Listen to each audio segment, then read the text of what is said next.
Hello, I am Queen Basma Ishtar, and this is the Microbes Makers of Civilization series. Today's information comes to you from the civilization of Babylon. If we pause for a moment on the ancient Babylonian civilization, it's hard to imagine that the microbes we often fear today played a real role in shaping human life back then. The Babylonian civilization, which flourished around 4000 BCE, is known for its advanced science, engineering, and agriculture. However, few people know that microbes were an essential part of their daily lives, whether in food, agriculture, or even health. In agriculture, for instance, the Babylonians widely cultivated wheat and barley.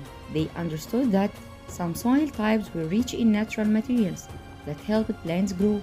Strangely, a large part of the soil fertility was thanks to tiny microbes that broke down organic matter and released nutrients from the plants to absorb. This means that Babylonian farms were benefiting from microbes without even knowing they existed.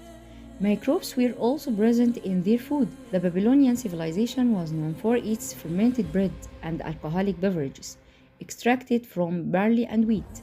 The fermentation process relies on yeast, which is a type of tiny microbe, and without it there would be no true beer or bread. Microbes were thus a part of Babylonians' daily table and were the reason for the distinctive taste of their bread and the beverages they prepared. The most famous drink they were known for was Sicaro, which was the first beer in history. Who made it? Yeast, of course.